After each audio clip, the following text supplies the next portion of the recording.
You're all over here. Good evening.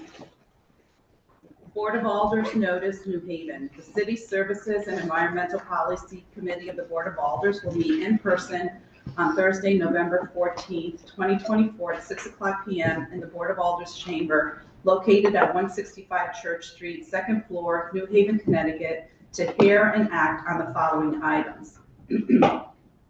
Number one, LM-2024-0467, order of the New Haven Board of Alders designating the corner of Argyle Street and Dixwell Avenue as James Walker Way in perpetuity for his love, commitment, contributions, and service to people in the Dixwell neighborhood. Number two, LM-2024-0504, order of the New Haven Board of Alders designating the northwest corner of Congress Street and West Street as Annie Lewis Boyd Way in perpetuity for her love, commitment, great contributions, and service to people in the Hill neighborhood. Number three, LM-2024-0513, order of the New Haven Board of Alders designating the corner of East Street and Humphrey Street, Raymond C. Wallace Jr. Way, in perpetuity for his selfless acts of kindness and contributions to residents in the Fairhaven Mill River neighborhood. Number four, LM-2024-0590, order of the New Haven Board of Alders of the City of New Haven approving the Parks Department to accept $104,613 from the Urban Resources Initiative. Number five, LM-2024-0597, order of the Board of Alders of the City of New Haven authorizing the Department of Parks to accept technical assistance from the Trust for Public Land to implement the Park Equity Accelerator Program. Per order, Honorable Anna M. Festa, Chair, attest Honorable Michael Smart, City Town Clerk. These items are on file and available in the office of the City Clerk located at 200 Orange Street, room 202, New Haven, Connecticut, 06510. For accessibility-related accommodations, please call 203-946-7651B or 203-946-8582 TTY TDD. Public comment and testimony may also be submitted via email to publictestimony@newhavenct.gov before 2:00 p.m. on the day of the meeting. This meeting may be viewed on the New Haven Board of Alders YouTube page. That is our agenda for this evening. I am Anna Festa, the Chair for City Services and Environmental Policy, and I cover Ward 10. I will now have my colleagues introduce themselves, starting to my right. Caroline Tubby-Smith, Ward 9. Amy Marks, Ward 26. Captain Singh, Ward 5. Troy Street at Ward 21. Kiana Flores, Ward 1. All right. Good evening, everyone. Again, welcome to our meeting. Just some housekeeping. To my right, your left, there is a table with sign-up sheets if you wish to testify for any of the items that are on our agenda.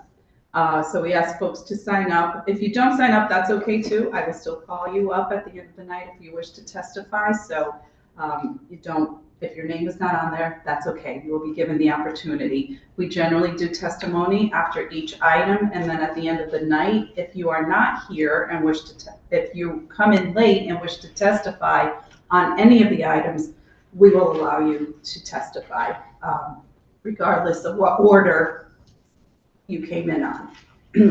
With that being said, we can start with item number one, which is for, let's see, the James Walker corner naming. Is this yours? Yeah. So I will ask Alder Streeter to introduce the item, if you don't mind going to that side. And while Alder Streeter is heading to the other side of the table, when you come up and testify, we will be asking for your name and address for the record, and then you could go into your testimony. Good evening, Alder Streeter. Good evening. Troy Streeter, 428 Dixwell Avenue. I'm here in support of the corner naming for Mr. James Walker for all he does for Ward 21. He runs Believe in Me, and they give back. They have a food pantry. They give out training and learning computers. They give out food, turkeys and stuff like that in the neighborhood, and in favor for it. And I would like everyone to vote in favor of this item. Thank you. Thank you, Alder Streeter. Is there anyone from the audience that would like to come forward to speak on the James Walker Way, to offer any testimony? If there's a few of you, you can come up together. Would you mind staying? Taking enough seats for you, right?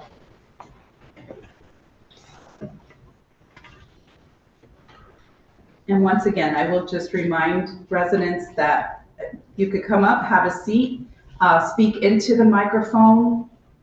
You don't have to necessarily be on top of it, but, but speak into it so everyone can hear you. And welcome. You can move the microphone closer to you. Just don't touch any of the buttons on the actual panel. And if you could state your name and address for the record, and then go into your testimony, please. My name is Sauda Baraka. I live at 85 Pine Point Drive in Bridgeport, Connecticut. And I'm here to speak on behalf of Mr. James Walker. I've known Mr. Walker for over 20 years and have been a part of the Believe in Me Empowerment Corporation for almost that long. Mr. Walker is a visionary. He's a community activist. He's committed to the people in the neighborhood. He works diligently and without rest to make sure that there are things for our folks to have, which includes housing, case management services, food bank, clothing, youth programming, and whatever other services we've done. Tax services. We've been a site for the Department of Social Services.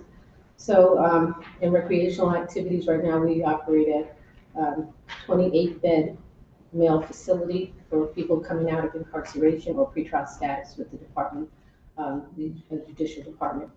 And the idea here is that we want to prepare people so that when they leave us, they have a little bit more than what they came to us with. So they can return into the community solid, or at least having skills that can help them to become successful. This is all the grandchild of Mr. Walker. And I've never seen anybody work quite this hard and have so much passion for this field. And I can say that I would not be working for anyone unless they had this level of passion. He is a testament to what it means to make a neighborhood better.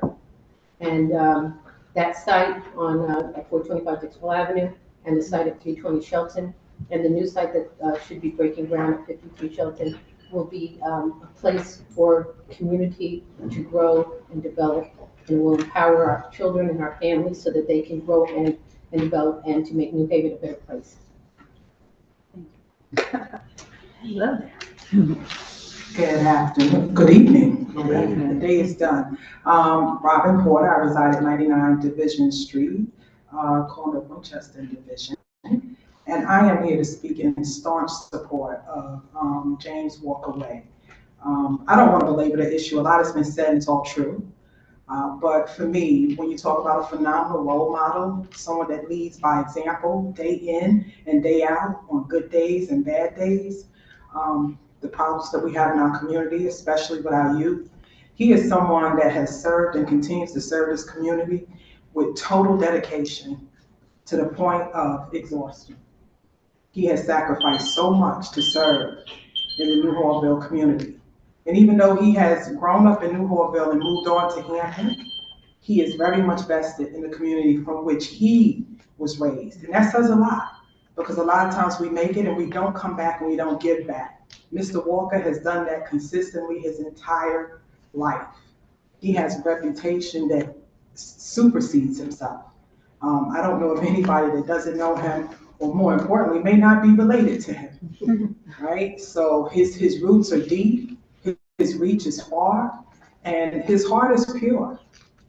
As someone that has represented this district for the last 10 years, this nonprofit sits in the heart of my district, and I can tell you that I have participated in what has been described here tonight when we talk about the food bank, about him giving, clothing, where people can come for diapers, for food, for advice, just somewhere, a safe haven. Let's talk about that. The fact that his property has cameras installed on that corner has been critical to instances where, New Haven Police Department has needed that kind of criteria to help substantiate some of the crime in the neighborhood. And knowing that that is a corner where you can't hang out, you can't sell drugs, you can't come over here and do what you want to do.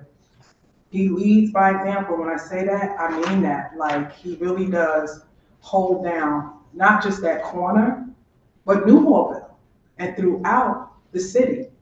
He is respected and he is renowned. And I think it would be a tremendous honor and truly something I would see as humbling on the city's behalf to name that street, Argyle Street, James Walker Way. Give him his roses while he's still alive, right? Because a lot of times we do all of this celebrating and, recognizing people after the fact. He has done way too much in this community and continues. I want him to sit down, but he's not going to do that right now because that's how vested he is in making sure that what he started is finished. And not just that he's getting it done, right? Because we often talk about, we need to get it done. Mr. Walker is about getting it done right. And I think that is so important, especially in the times we're living in right now. He's so needed. And we need to let him know that he's also so appreciated. So I'll stop there because I could go on and on forever when it comes to Mr. James Walker. But I thank you for the opportunity to speak tonight and to support him in a way that I feel really matters. Thank you for that. You're welcome. And, just so everyone knows, this is state rep.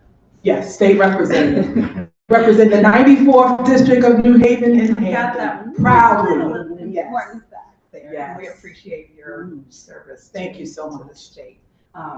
Thank you for your testimony. Are there any questions from committee? No, I just want to make one comment. I just want to thank State Rep Robert for coming out tonight and thank you for her service and all her dedication that she does. Thank you. Appreciate that. Thank you all.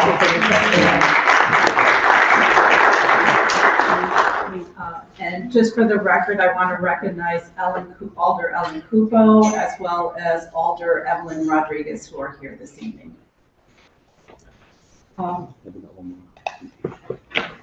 Is there further testimony? Mine's gonna be real quick. No worries. State your name and address for the record and then go right into your testimony. Barbara Walker, 2 Morningview Court, Camden, Connecticut. I am James Walker's wife, also former alderperson for the city of New Haven, Ward 30. And basically, I'm not gonna stay up here long, but everything they just said is so true. I would like to retire him. He will not. And I think this is a great honor to be able to do this while he's living and, to truly, truly appreciate him for all he does. We not only have the site on Dixwell Avenue, we also have another site that we're trying to develop to put youth program cultural center in. So we're currently working on that. So as much as we want to help the adults, we believe that the children in New Hallville really need our services. And so that's going to be our next phase. The other phase is we're also putting in, we were approved for 24 SRO units. We will be making groundbreaking in April on 12. So yes, we've done a lot. And I want to correct the record. My husband didn't grow up in New Hallville, I did, on Shelton Avenue. So yes, I want to give back to the neighborhood they gave to me when I was a child. So that's all I got to say. All right. Well, as you know him best, don't you? I like the way you say we and our, because it sounds like this is a lot of teamwork too. Yes. So we appreciate your testimony. And does your husband want to come? I don't want to put him on the spot, but. Yeah.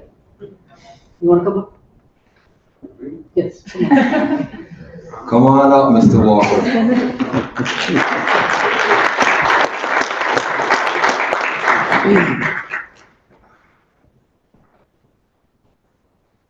Good evening, Mr. Walker. Good evening. Good evening. Did you write that for your wife, or did she do that? No. Right. James Walker, 2 Morningview Court, Hampton, Connecticut. I did grow up in New Haven, but out the way, Brookside.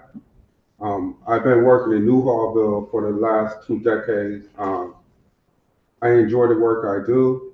I started off at Yale New Haven Hospital as a clinical social worker, AIDS interface, and different places like that. But then I felt like, I could come out in the community and do the same thing in the community where I work in the hospital. So we started off with a community food bank of six people, outpatient services to 12 people. The building where we have used to be a barber shop, a laundromat, a social service spot for things. And when we first got it, we had to renovate it. We went through 2 fires there also, had to renovate it again. And we was fortunate to do another building, IMEC 2, 320 Shelton Avenue, which has been empty for like 35 years. So we have 2 apartments there and an office is on the first floor. Eventually, with the help of God and as long as we're in good health, we're going to do 2 12-unit SROs on 53 Shelton Avenue. So hopefully I'm able to keep going as long as I have my strength and health. That's important. But I don't take any of this stuff for granted. So I can't do anything without the community supporting me. So we're good neighbors in the Dixwell, New Hallville area.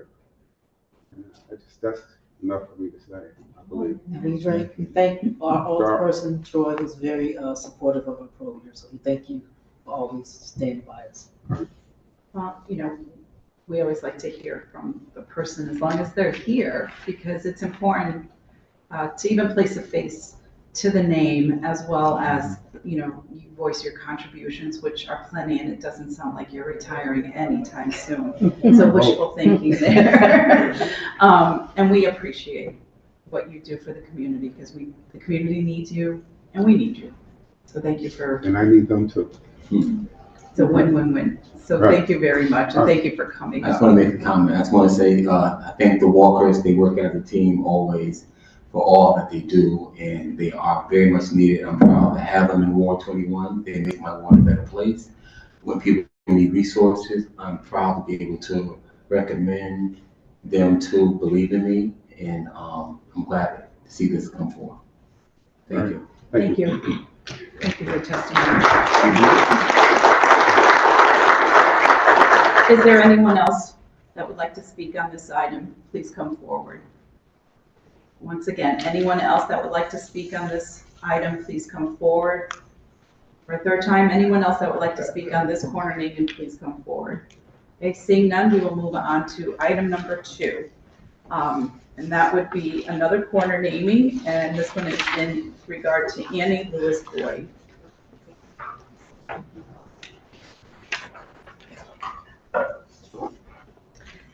Good evening. And you know the drill. Yes, I do. Would you like for me to read this first before the entire group comes? Okay, thank you. My name is Evelyn Rodriguez. I'm the alder of the 4th Ward. I live at 79 Arch Street, New Haven, Connecticut. Good evening, Honorable Madam Chair Festa and colleagues. On this November 14th, I come before you in support of this item honoring Annie Louise Boyd.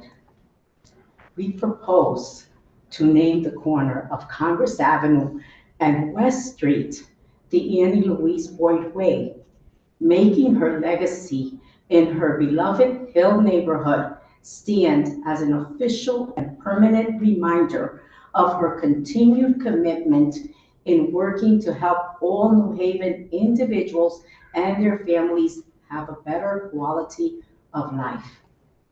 Annie would be here today, but Annie is not here because this is a surprise for her. Not anymore. Not anymore, it's public now, right? But this is the wish of the family. Annie, a longtime Hill neighborhood resident, a graduate of Wilbur Cross, a gifted spiritual woman of color with integrity, generosity, and dignity, has been an inspiration to many in the Hill neighborhood. She is the mother of 9 children and 1 deceased. As a single mother, Annie has invested in her immediate family and built a family who is giving in so many ways. Her oldest son Howard Boyd is not only the Hill North Management Chair and Fourth Ward Democratic Town Committee Chair, but also works with Little Leagues and children in sports and in the Arts and Ideals Festival.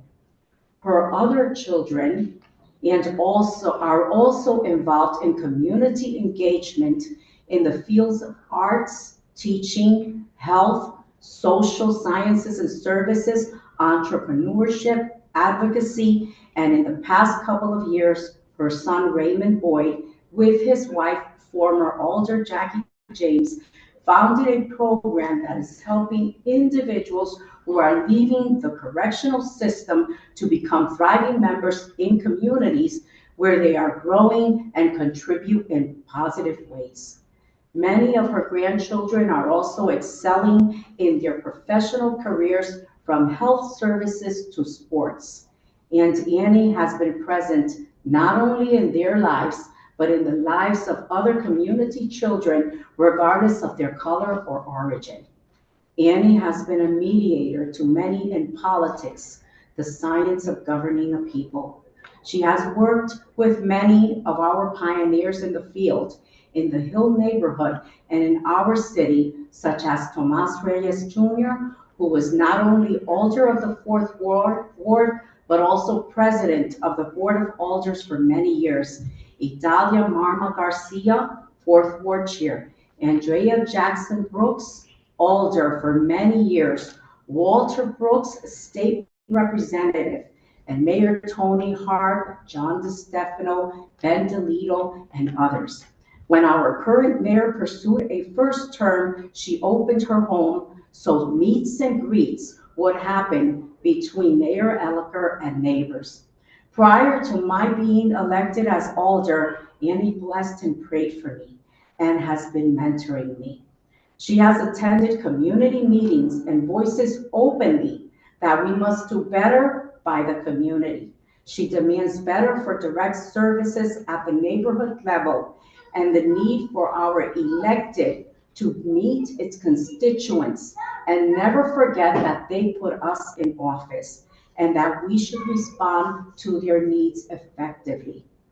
Annie helped the first leaders in the Hispanic Latino community and also created a channel of communication when there may have been differences so that we could work together and accomplish many things for the Hill and in the city. On a personal note, concluding, if my sister Ruth, the oldest of 13 children, were here today, she would be present here and thanking Annie. Annie's support to Ruth in training after high school and graduating from South Central Community College, today Gateway Community College, in the field of stenography, helped Ruth mentor all of her siblings, including me, to graduate from high school and from higher education. I thank you for the privilege to be before you and ask that you vote yes along with me in naming the corner of Congress Avenue and West Street the Annie Louise Boyd Way when it goes before the full Board of Alders. Thank you, Madam Chair and colleagues. Thank you all.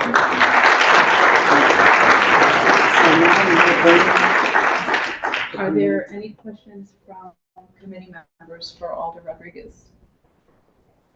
Okay. So I think what we'll do, because we only have so many chairs, is I'll call 4 at a time. Okay. If that's okay. And you're welcome to stay at the I'll table, or you can. If it's have a okay, I'll seat. stay at the table. Sure. Thank you so much. So we do have a list here for testimony. I'm going to call 4 names in a row, and all 4 of those names come forward. And again, a reminder, once you come forward, have a seat, speak into the microphone. It does move, so people can speak into it. State your name, your address for the record, and then go into the testimony. So we have James Boyd, Alyssa Carr, Tiana,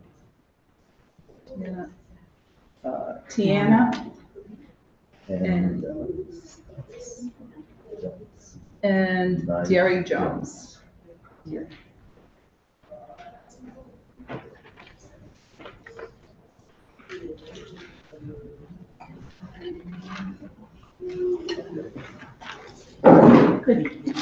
Good evening. We have three of them. There were more? Tiana.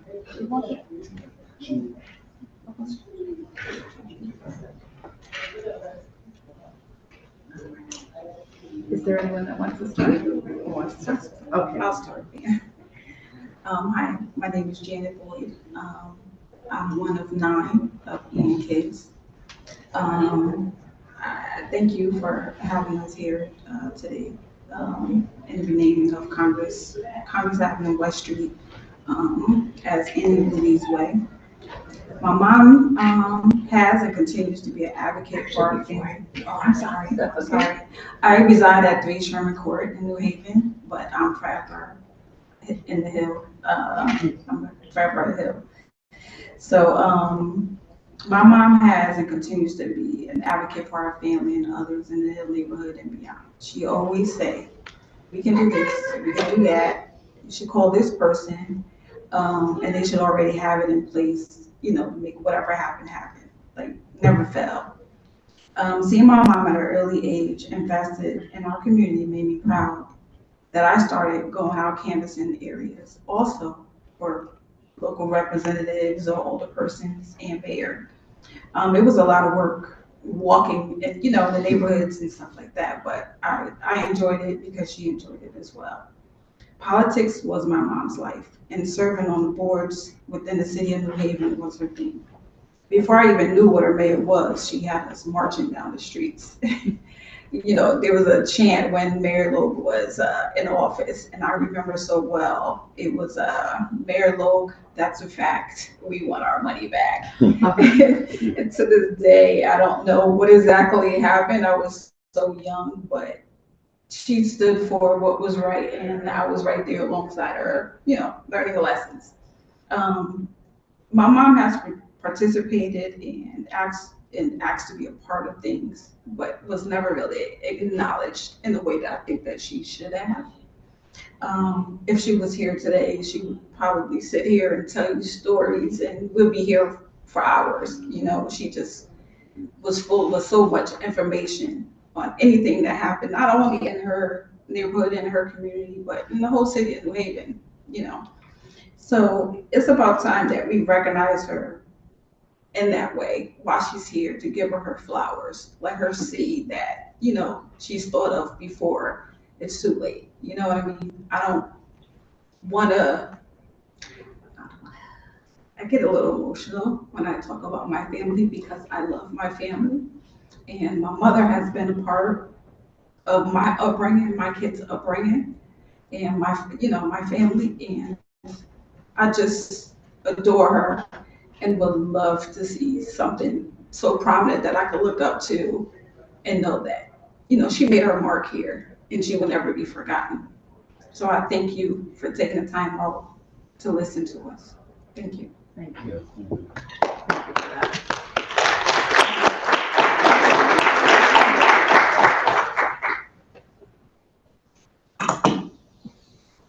How are you doing today? My name is Tiana Cornelius. I reside at 43 Thorn Street. My grandmother, Annie Boyd, is a person that you can't describe in words. You just have to see for yourself what type of person she is. She's done a lot for the community, opened a lot of doors for the youth. As I was growing up, we had a lot of community services for the youth, opened up programs for us for after school. When we get out of school, we always had mentors for us. My grandmother always made sure to give back to the community as much as she can, not only to older, to the younger as well, to make sure as we grow up, we see things in a way where it's positive for us. She done everything that, as you can mention what Evelyn said, so it's pretty much, I really don't even know what else to say. Wonderful person. Halloween events. She's done a lot for us as we grow up to experience and make sure that her name is lived through streets, not only the streets, just places that you can go and see, like, what she's done for not only people around her, just outside of the box too as well. And I appreciate you for acknowledging that and having us come up to represent her as well. Thank you.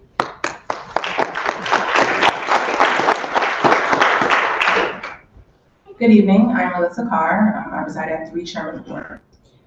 Thank you all for being here. I am honored to speak about the extraordinary individual who has shaped our community for the better, my grandmother, Annie BoA.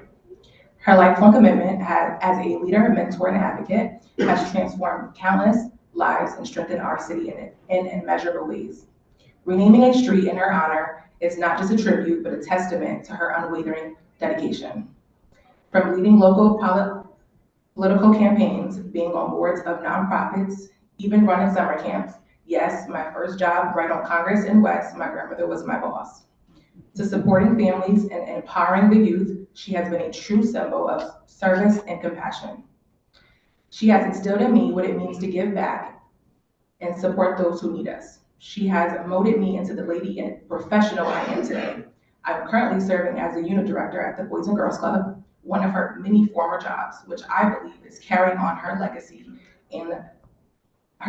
of leadership and development of youth.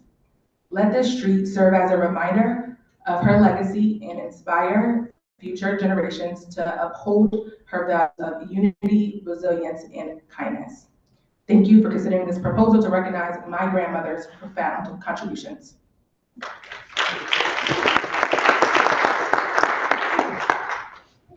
How you doing? My name is Dear Jones. I'm her grandson, the oldest grandchild on both sides. Address 43 Thorn Street. And I just want to say I want to thank you guys for your undivided attention and time to salute with us to someone that needed to be saluted while she's here and in the flesh. They said you don't give people soup when they sick, but you give them flowers when they dead. Well, here we are right now giving her soup and much more. And blessings to all. Thank you. Any questions? Okay. Thank you for your testimony. Thank you. Thank you. Appreciate you. Kiana Bell. B. Campbell. Beretta Campbell. Valerie Boyd.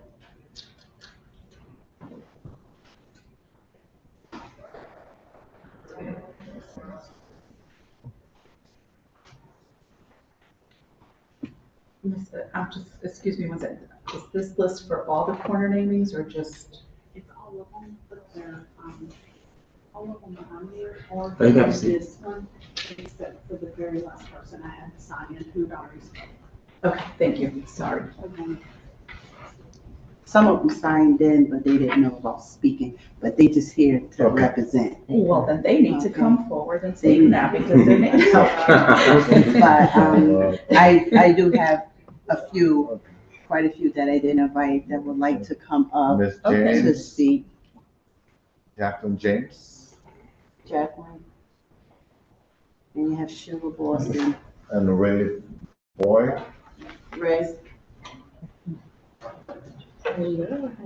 And Joseph Boyd. So Ray Boyd and basically, Joseph Boyd. anyone who wants to speak on behalf of this corner naming, come on up.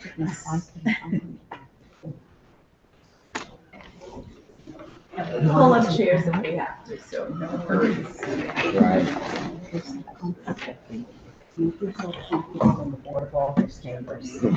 You're welcome.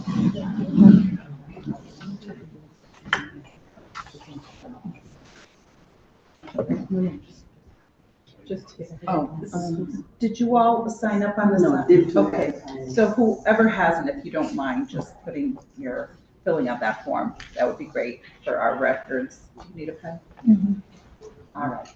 So while they're signing in, would you like to begin? And again, I'm just going to remind everyone name and address for the record and then go right into your testimony. Okay. Good evening. My name is Valerie Boyd, 45 Warren Street, New Haven, Connecticut. I'm the oldest daughter of Annie Louise Boyd. My sister Janet, my daughter, Evelyn. Everybody said just about everything about my mother. A giving, loving woman. When we first came to New Haven area, we came from Hamden, and we moved on Ward Street. And my mother applied for the New Haven Police Department, and they told her that she needed to live in the New Haven area. So I said to her, well, what are we doing? Well, we're gonna move to New Haven. And I said, okay.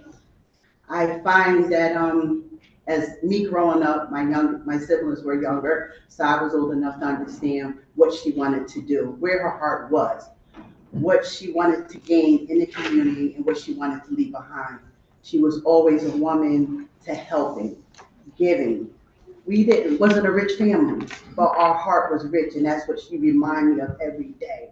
It's not about money, it's about the heart and the caring for people. She fought for education. When Welsh School was there, French School was there, she walked my brothers to school, soccer practice. She had other kids behind her. We took them on as our family. So not only did she give birth to 9 children, she had 20 other children that didn't belong. And as years went on, it was adding, multiplying. It wasn't subtracting, because she was giving that positive vibe for them. When she worked in the community, we had kids knocking on our doors. We hungry. She made a meal. She did the best she can out of her pockets, not asking for anything from the city. But she felt she'd done enough for the city. I felt she'd done enough for the city. And her support was education and housing. When she fought for housing, she fought for affordable housing, because she knew the struggle. She knew what it was. You know, she fought, give me a building, let me do something structured with it. Let me be there to help the people in my community. Next thing I know, we was canvas. We walk in the streets, working with Walter Brooks, Tommy Reyes, Rick Turner. I can go on. Project Moore, I can go on. But she was a woman that her legacy, not only naming a street after her corner, Ann's Way, a building as well. We're looking forward to that part, because that was her dream. That what she wants. She wants recreation. She wants to do for the young. She felt that us older had already given. Now we need to change and make change for the young children in the community today. So she had fought her way all the way through. We wish that she could be here today. But it's a surprise. It's a surprise. It's a surprise. Yes, it is. It's a surprise. And like my sister Janet said, if she was here today, she would go on. I'm not going to take up too much time that I have sent out. I want to thank everybody for giving us the opportunity, and hoping that we will see that name go up and see another building go up in Annie Louise's name in honor of her. If I got to get Welsh School, Prince School, and get a room in there along with the app program, we'll get something done. But I want to thank you for giving the opportunity. I'm happy that I was able to send out and invite those that she raised, that was around her, to see the difference besides just her children here speaking on her behalf. Thank you very much for giving us the opportunity.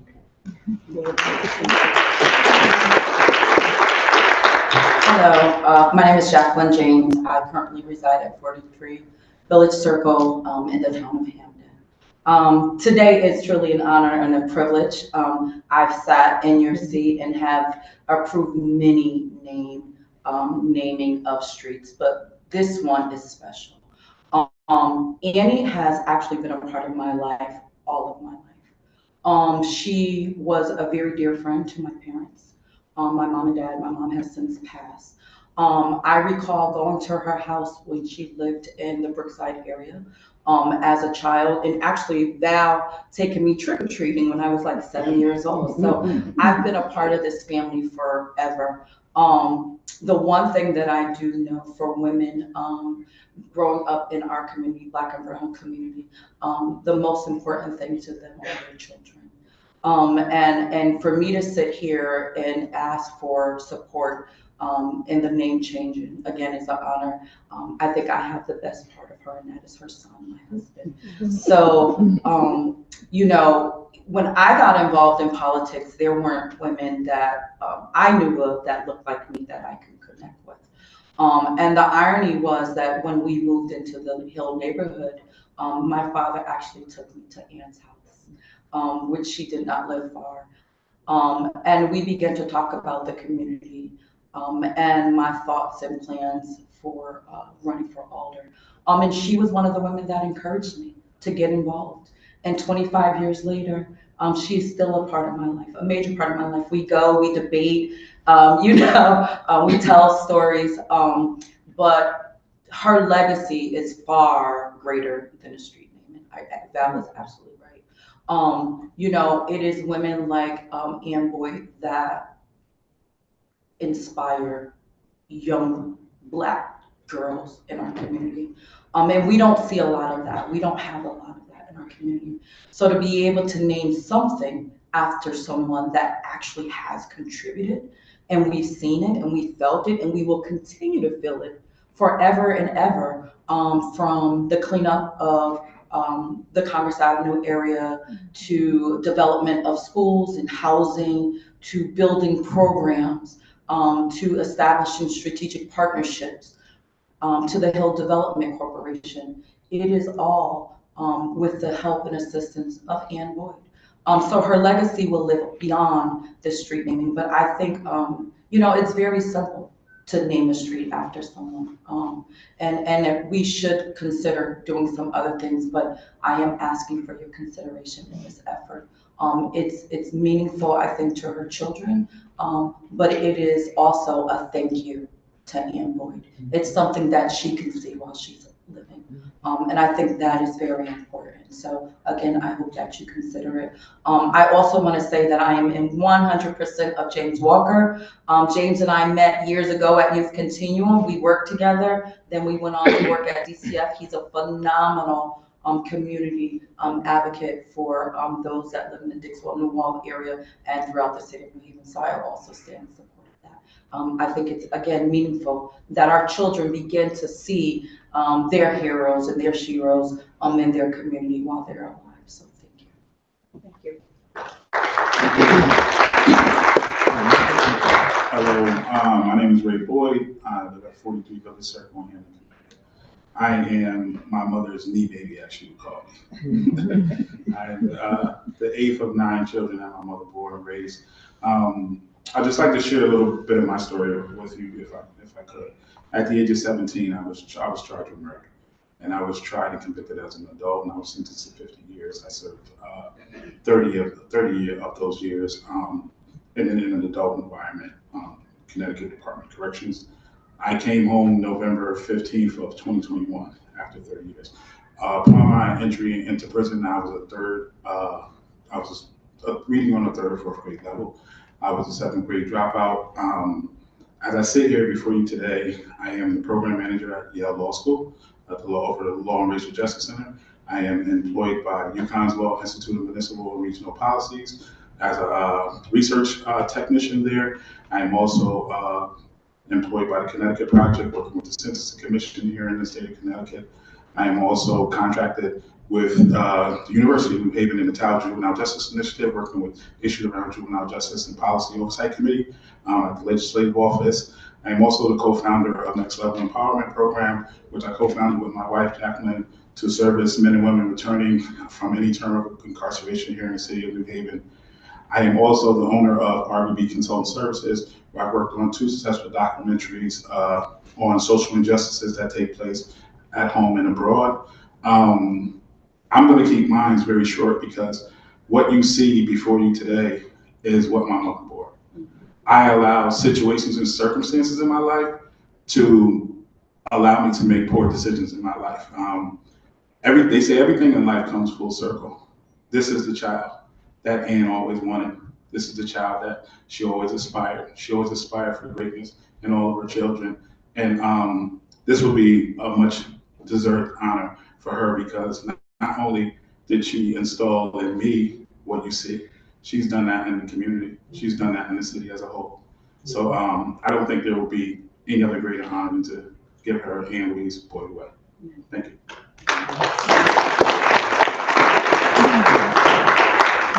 I just want to say we're a city of second chances, and you're proof of what can come out of that. So thank you too for everything you do.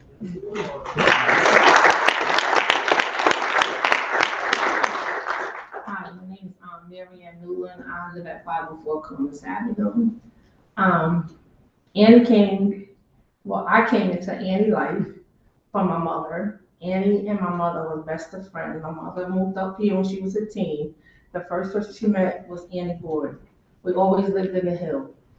My mom met Annie coming from Truman School. They went to school together as young. And I have 3 siblings, 1 deceased. I have 3 kids. Annie Boyd been a big part of our life. If you see the Boyd family, you see the Boston family, that's my maiden name. Annie helped raise us with my mother. My father was there, but Annie and my mother been best of friends from elementary school. To see something to go up in her name, like everybody said, is wonderful. She's a great person. She did a lot of things for our community. She did a lot of things for my kids. I have a son that's deceased now. Annie Boyd helped him out in a lot of ways, kept him on track. My daughter sitting back there kept her on track. I have a youngest daughter, kept her on track, kept me on track. When it comes to living arrangement, Annie was there for everybody in her community. It's a lot of things that Annie Boyd did for the community, for the Hill, more than the Hill. We were, like she said, we got out many days cleaning up Thorn Street, the back of Columbus Avenue, the back of West Street. Annie Boyd did that.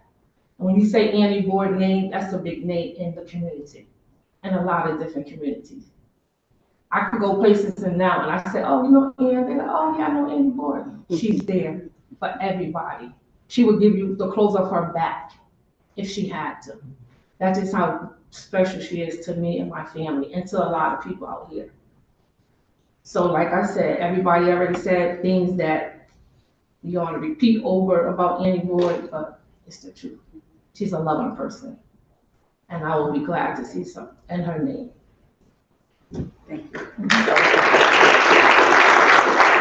My name is Sheila Samuels. I live at 180 West Street in New Haven, Connecticut. So that will be an honor to walk out my front door and just look up at that door and see Annie, whatever her middle name is, didn't know it, Boyd's way. That will be such a pleasure to see in honor of Annie.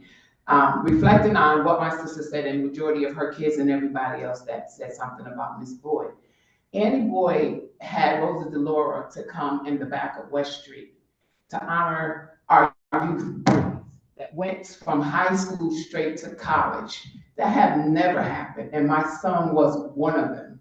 And when I say not one week went by that Miss Boyd did not go either give him a phone call, sent him a care package, called him to make sure he did his work, make sure he was playing sports. So these are the things Miss Boyd has done within the family. So really, she's been part of 4th generation in my family. That's my mother, our kids, my mother kids, and our kids, and our grandkids.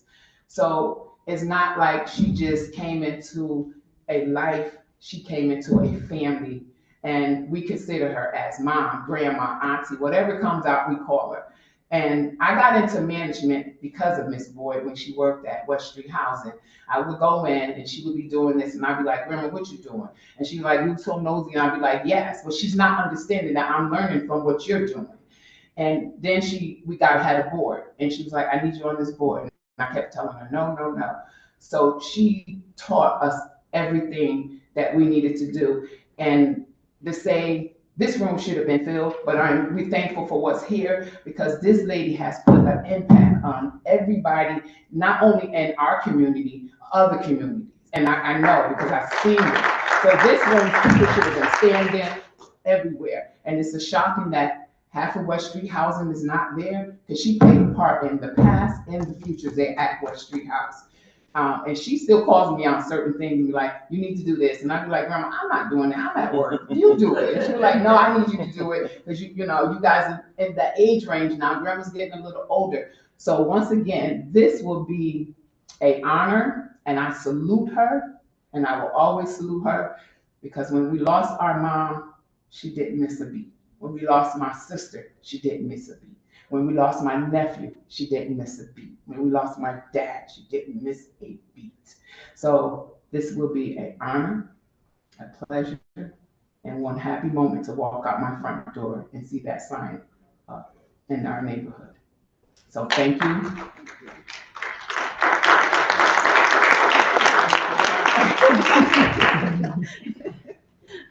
Any questions from committee members? Good evening, everybody. All marks? I'll say thank you so much to everybody for your testimony. It is heartwarming, inspiring to see this love of support, hear these words, see all those beaming faces back there. People who aren't coming up here to speak, but we see you smiling. So thank you. My question is, to Madam Chair, I'm intrigued and excited at this idea of this surprise. Might somebody share what the plan is for the big reveal? Well, what we was hoping is her birthday is December the 19th. So we was hoping to come up probably with that day, or I'll get with my siblings to see what day, and we'll get back to Ms. To Alderman Evelyn. 80th. Who, 80th. Yeah. Yeah, it'd be her 80th birthday. What the plan, I'm asking. Are you having a party? Are you doing We're doing it at anything? the unveil, I'm just, are you? Oh, the yeah, plan to do- we having just a family dinner party for her. At this point, she has eyesight seeing, she has problems with her seeing. So we noticed that her closure of, she don't want to be seen that way. But so we just trying to keep it more private, with just a few close friends, having something for her. And, she's still fussing, we kind of gave her a little hint of it. And she said, oh, I'm not going to see no street name of me, because I didn't do nothing in the corner. My work came from inside them doors, open them doors. She wanted to see this big sign with Annie Louise room. Pink room, children running around. She wants to see it, And I would relate to something about that as far as me working with people. I'm a special resident over at the Columbus House. I work with the veteran and the homeless. I run 2 houses on Davenport for the Columbus House, and just to know that I'm fighting for the same thing my mom fighting for, that I never thought that I would be into, and that's for housing. I've been in the newspaper a couple times within this year, and Elika getting on him about the building and housing, because that's what Ian fought for. She fought for better homes for us, and she saved our homes for West Street housing. Oh, yes. She saved our homes, knocking down doors late at night. But to your question is that we're looking at hoping this could be a surprise part of this for her 80th birthday. Thank you for sharing. Thank you, Madam Chair. It's an Yes. honor to be able to hear some further details. Actually, while you're there, so did you want the unveiling to happen on the 19th of December? I would. I only ask because there are procedures that they would procedures have to that, follow. and of course, Ms. James will know, because there's a first reading, a second reading, and then the city has to, it's a bureaucracy. It has to go to the Board of Aldermen, so they're trying to get an estimate of at least If it's gonna time be, to make sure that they can have it done. Is there a certain time that we could probably discuss that? So we can get back to you guys? Can they let Evelyn know like, tomorrow? Yes. Yes, so we're gonna move forward with our procedures, but just so folks know, once it leaves this committee, it has to go to the full board. And it has to go through what's called a first reading, so it's a first step, so the full board can see what's on the agenda and question anything. And then the second Board of Alder meeting, or I shouldn't say the second Board of Alder, the next Board of Alder meeting is a second reading where the full board will vote on it. Okay. So it takes like 4 weeks just for that process. Oh, okay. And then it has to go through the rest of the process after that. Oh, okay. No, it could be streamlined, yeah. Evelyn can, yeah. And we can, figure out on our side what we need to do. Yeah. Yeah, I think there's some time, it's fine. Yeah, if we do it on the 19th. Thank you for your. Thank you. Yes.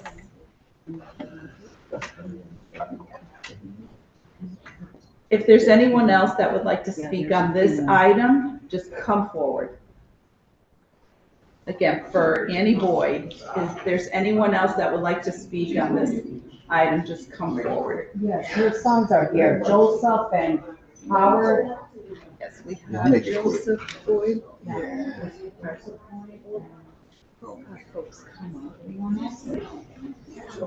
You signed in, right? Yeah, Joe did. Joseph Boyd. And what is her name? Two of her sons. Wait, how many Joseph? I'm Joseph. That's how Oh, you're Howard, you're Joseph, okay. And if there's anyone else that would like to come up? Okay. You can take that microphone. And again, I'm just gonna reiterate, name and address for the record, and then go right into your testimony.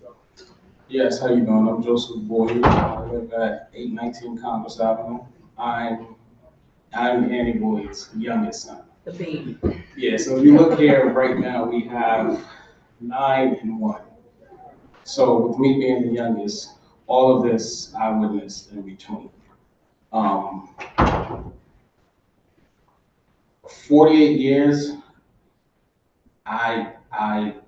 me personally, I don't know where to start.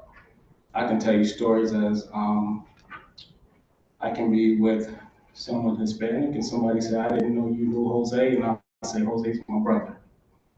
I can be with someone white and they'll say, I didn't know you know Chris, and I'll say, Chris is my brother.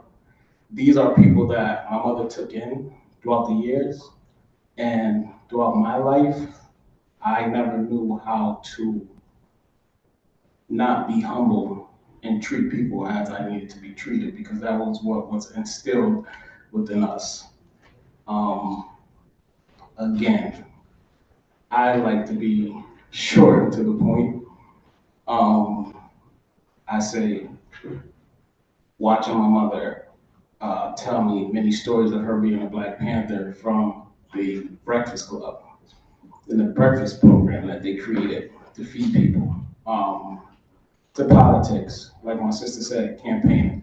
I've been voting and everything since I was 18, and I can't, remember not standing in front of schools, handing people papers that I didn't know what it was about at all. You know what I mean? So, again, throughout my 48 years, I witnessed so much, but I witnessed greatness within a woman. I know everyone could sit and say, my mother's the best mother.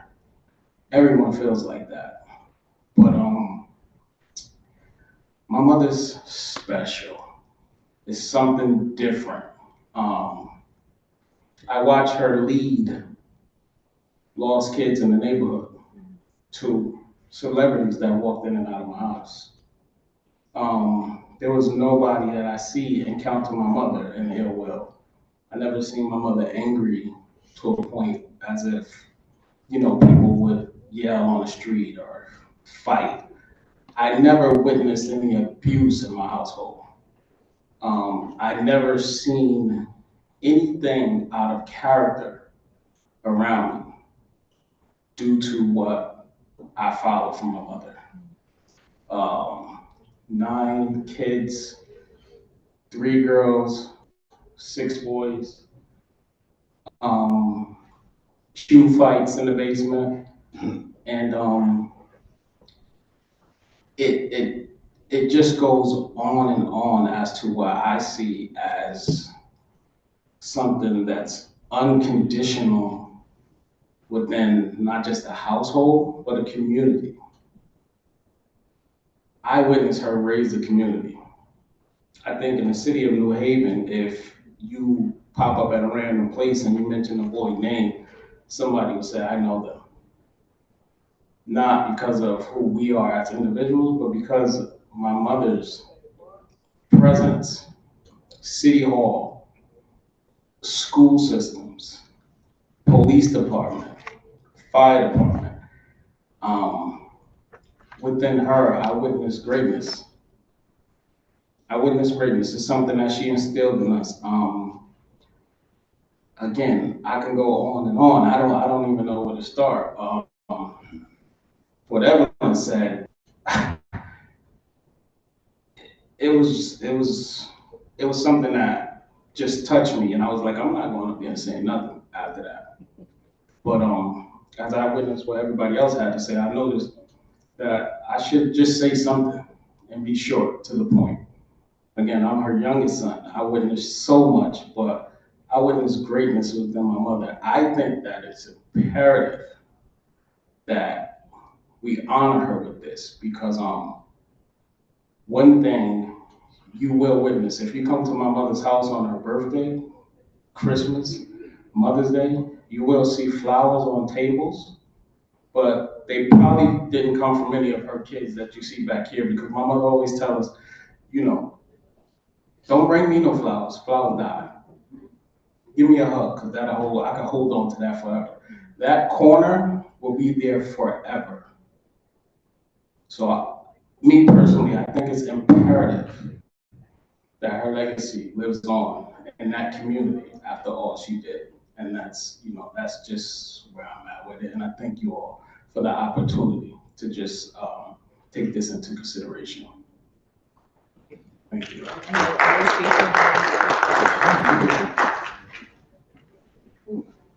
Good evening, I'm Howard Boyd, I'm at 819 Congress Avenue. I'm gonna make it very short. I would like to say thank you guys for just taking this moment out to listen. I know we've been out here for an hour and we still got more on the agenda, but everybody pretty much said the same about my mother, the greatness and the spirit and the love that she had, not just for her kids, for the community and the city as all. And we say state, and I'm gonna add every state right now, she gets calls from people that used to live here in New Haven, moved on different families because of love, her spirit, how she reached out to everybody, and how she used to wake us up at night because there was always somebody that needed help. And she said we always had to help out. And she would take them back then, they had social workers, had some type of city assistance where their lights was out, no gas, no heat, no food. And she was up. She was up, fed them, took their parents or mother, whatever it was, to get some assistance and everything. But just to take that, this moment out to really honor her, salute her while she's here, and, everybody understanding that, the great deal of things that she did in the community citywide. And I mean, she kept her plate full, but she was all about the people and everybody. It wasn't about dividing, it wasn't about a certain color, it was about all colors. And just like my younger brother Joe said, if you see the friends and the families that we be around with in the community, it's a big rainbow.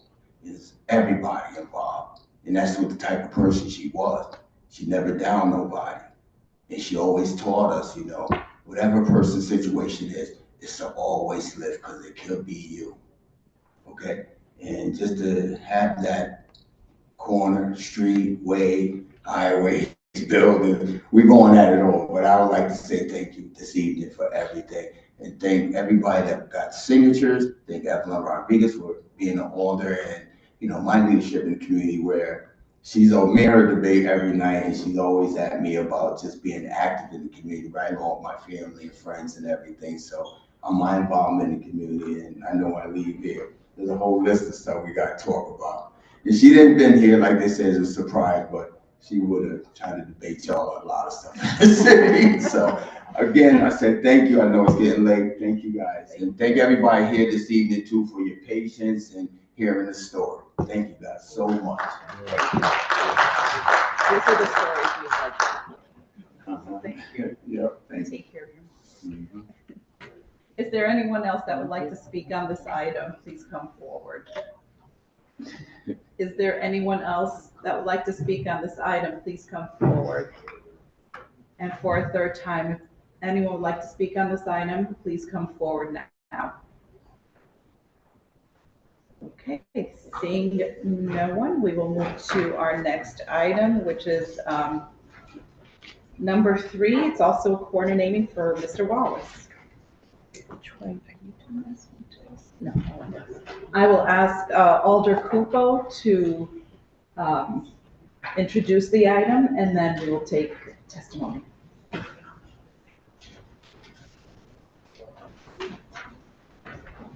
And also the other thing I want to point out,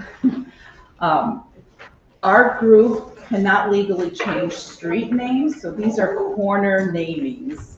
So it's not going to be the street name. The street name will remain the same.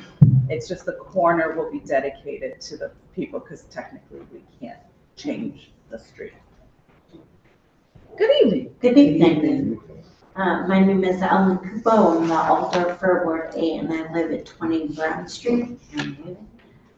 Dear Chair Vesta and members of the City Services and Environmental Policy Committee, I'm here this evening with Ms. Hope Howard Wallace, sister of late Raymond C. Wallace Jr., to propose renaming the corner of East Street and Humphrey Street in Ward 8 to Raymond C. Wallace Jr. Way in perpetuity.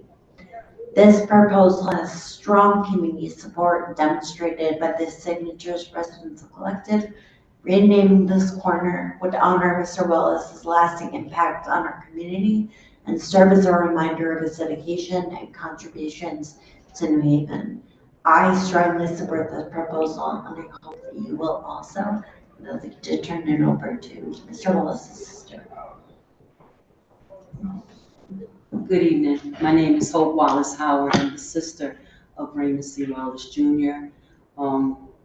I consider this an honor and a pleasure to be sitting in front of you to present this, and I pray that it goes through. There's so much that I could say about my brother. He's the founder of Guns Down Books Up. Within the Guns Down Books Up, my mother, who's sitting in the back, she is the co-founder of the organization. This is my daughter, Angelica, who also has a great part in the organization.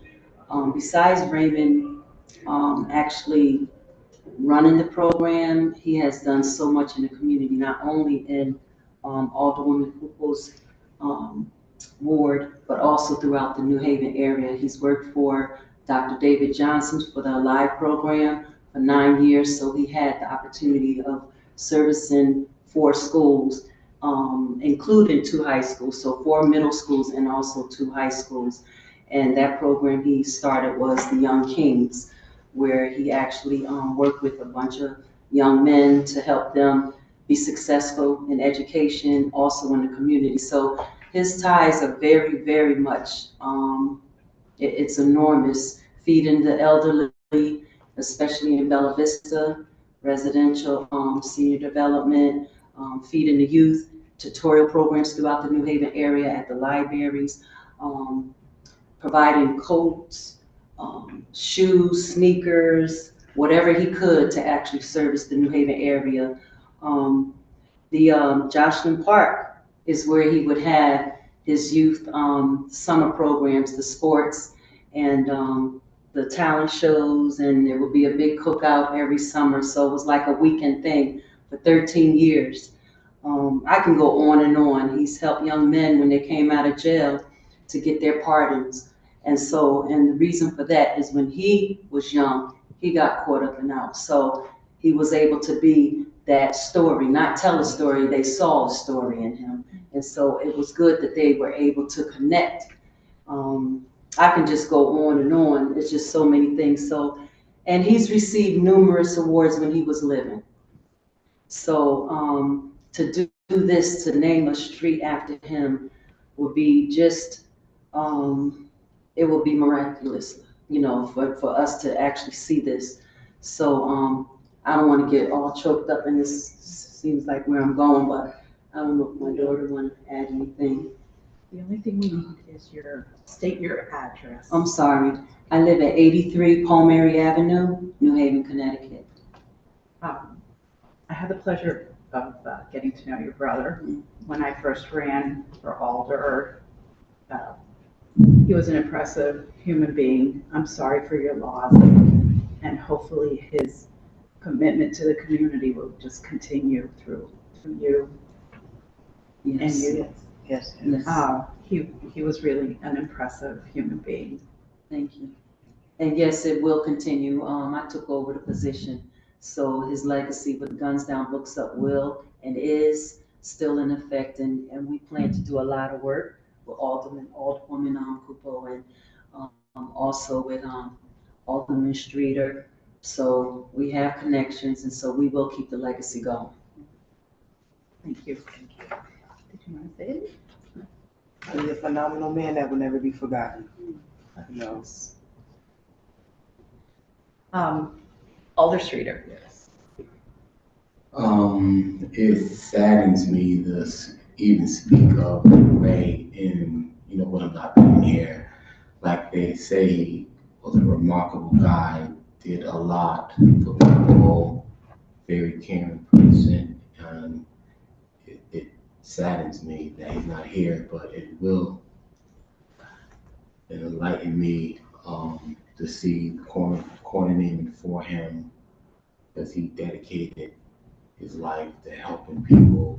Like he said, he started Guns Down, Books Up, he talked to the youth, he gave his time, and I'm in full support of him. I ask that we all vote for this.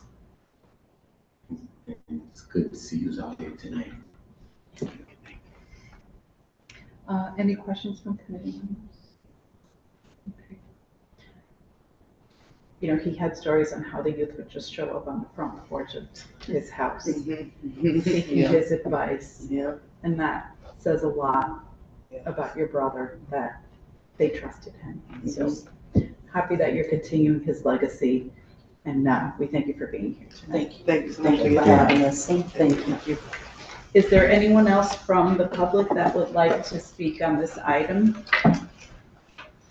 Is there anyone else from the public that would like to speak on this item? If you'd like to speak on this item, please come forward. Okay, seeing none, we'll move on our next item. Item number 4, which is, I believe,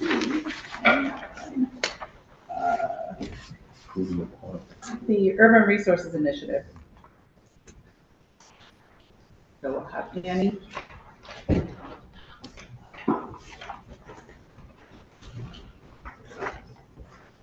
Good evening. Good evening. Good evening. Name and address? Yes, name and address, finding the page here. Yeah, okay, good. Annie Michael, 19 Laurelwood Drive in Wallingford. I'm here tonight to present for the approval of the Parks Department to accept $104,613 from the Urban Resources Initiative.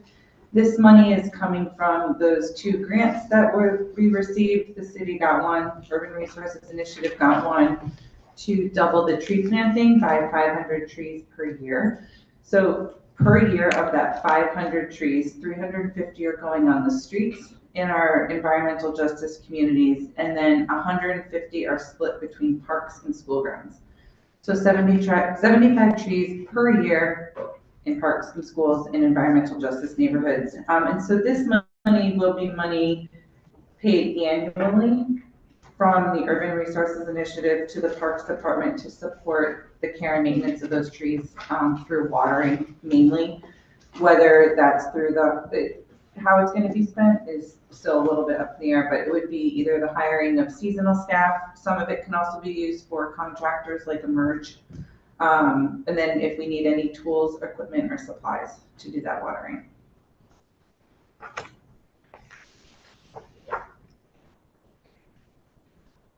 So you mentioned that the schools will also be in, there'll be trees planted on school grounds. Yeah, there has been, yep. And so initially the money was sort of intended to go to the Board of Ed and be passed through parent-teacher associations. That hasn't worked out. The Parks Department, we did purchase equipment to water trees, and so we are equipped to do that now in this. But yes, trees have gone in at Martinez School and Clinton High School.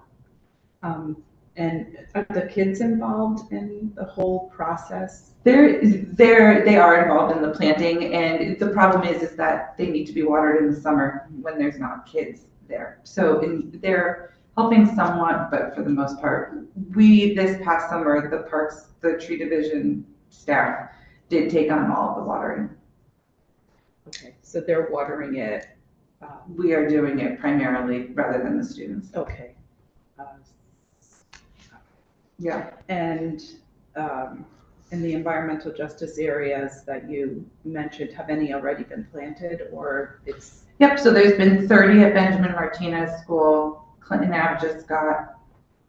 How about the neighborhoods though? Yeah, so. It's not just the schools, Yep, right? so It's URI also- is just finishing up that first cycle of planting. I believe they did Fairhaven, and then they're moving into Dwight coming up in different neighborhoods. But yes, they've planted I think they're either just meeting, they go through the rest of November, but they're very close to hitting that 350 goal of street trees. And then the parks and schools is a little separate of a goal, but that has been met as well. Okay, awesome. Yeah. And have residents responded positively? Yeah, the outreach and the outpouring of support of people to plant. Yeah, and it seems like there's been a lot of, as part of the grant, they got more involvement for people doing the door knocking and the outreach. And so that's really increased the number of requests for trees that have come in. Right, and they're aware of the benefits and. Yeah, that's all part of that. All part of the Yeah, outreach. all part of that education, yeah. Questions from committee members? Kiana. Alder Flores. Thank you, Chair Festa. Thank you for the presentation. I was just wondering, with this money that the city received or we're getting from URI, how long will those funds last? Because you mentioned the trees will have to be watered in the summer. Is this sort of like if you could ballpark, 5-year? It's a 5-year grant program. Okay. So it's by calendar year. So this year that we're in right now is actually year 1, and then it'll go through year 5. But it's a 5-year grant. The trees are watered for 3 years. So over the course of the 5 years, it'll be 750 trees that go into the parks and schools, because it'll sort of fluctuate. There's less in the middle, and the middle years there'll be more, and then it'll taper down a little. Right. Yeah. Yeah, and just to follow up on that, is there sort of, maybe it's kind of hard with grants because they come in maybe more irregularly than like a regular budget. Is there sort of a plan for maintenance after the grant money has been used? Yeah, that's a big question. That would be Yeah. great. I think there's considerations, and maybe it's, once we're doing it, and if this works, maybe it's a staffing thing, that having somebody, the seasonal help is great because we don't need it to be year round. So that's easy enough to get the seasonal staff to support the watering. Yeah. Thank you. Thank you, Chair Festa. Thank you, Alder. Any other questions? Alder Marks. Thank you, Madam Chair. Very quickly. Sure.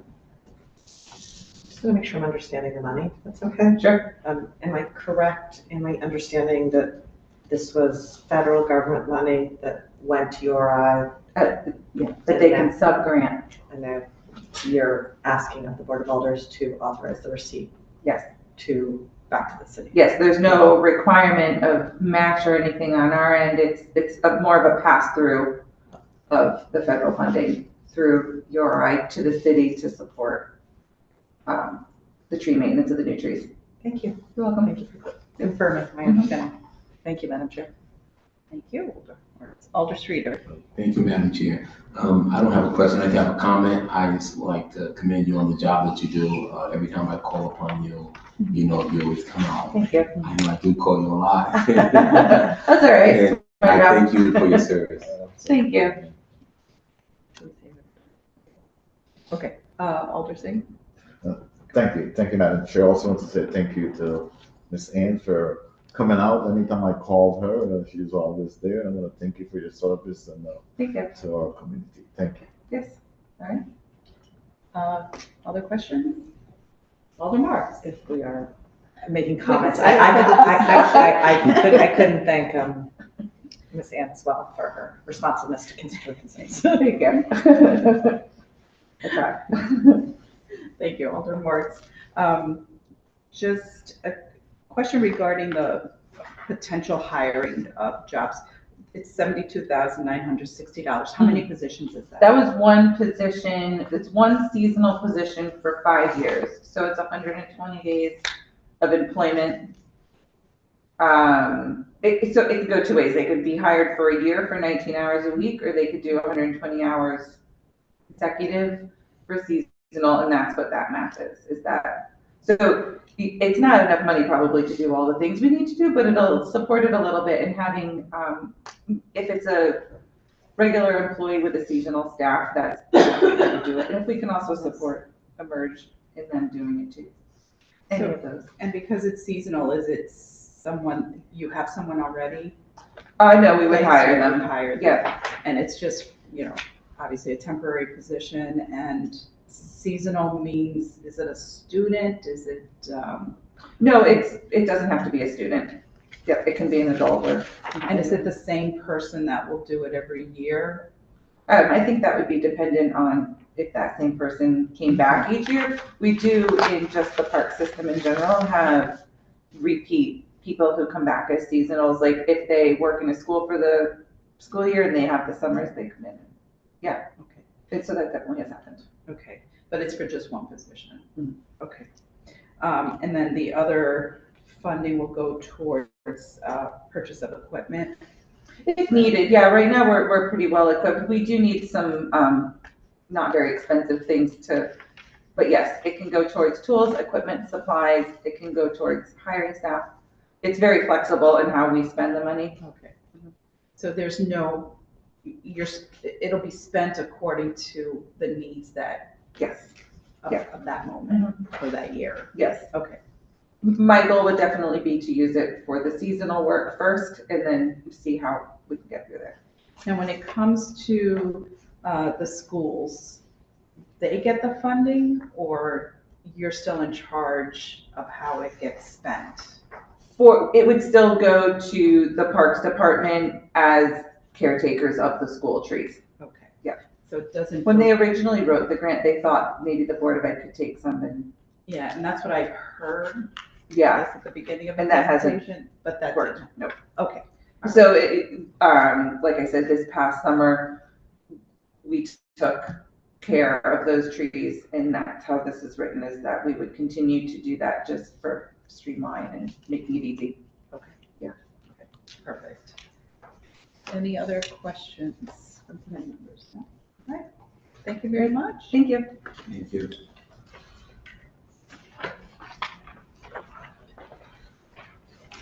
Is there anyone from the oh gosh. Is there anyone from the public that would like to speak on this item? Is there anyone from the public that would like to speak on this item? Please come forward. And for a third time, if there's anyone that would like to speak on this item, please come forward. And seeing no one, we can move on to item number 5. And I see our deputy director. This is for the Trust for Public Land. And Misty, is there someone on Zoom that was going to join us? No? Okay. Good evening. Good evening.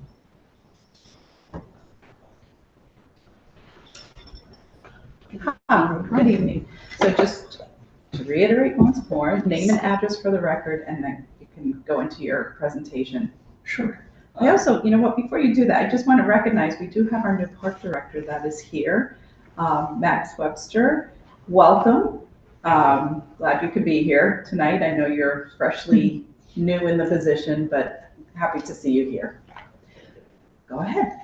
Sure. My name is Stephen Layden. My residence is 18 Villa Rosa Terrace in Milford, Connecticut. Hi, I'm Callie Wasti. I'm at 75 Nash Street in New Haven, Connecticut. So I am Deputy of Operations at the Parks Department here in New Haven, and probably over the course, I've been here for a little bit over almost 2 years, but seeing all the department, energy and initiative we're always looking and appreciative of the elder support and help to our department. As you know, there's been changes into this fiscal year, and part of all the exciting things that have been happening have been all the improvements in all the city parks, all these great projects, either in various stages coming to fruition. And there's been a lot of interest, not only from within the department and of course the community, but also staff and various folks, also the Parks Commission, on how to build strategies to improve the department. So today we're requesting and presenting on the Trust for Public Land Park Equity Accelerator Program. The Trust for Public Land is a national nonprofit organization with a state of Connecticut branch. And this program is to build a strategy to expand funding and capacity for equitable park investment. A few notes that I kind of wanted to speak to. This Park Equity Accelerator Program, it's to conduct research, stakeholder engagement, and benchmarking to identify strategic focus areas, identify tailored policies and practices to improve the department's ability to invest in parks maintenance, engagement, and improvements, and collaborate with partner organizations and community groups to maximize impact. This is a technical assistance program, and that is informed by research and agenda policy platforms, research to identify high impact policy recommendations to improve the park's access to high quality parks. It's amplified by these partnerships, communications, and public affairs, amplifying and accelerating adoption of policy recommendations, and also helps provide support for federal grants and other grants and collaborations. The Park Equity Accelerator Program, it's about a 9-month technical assistance program provided at no cost to the city. And it would require city staff time as well as public engagement efforts with community stakeholders.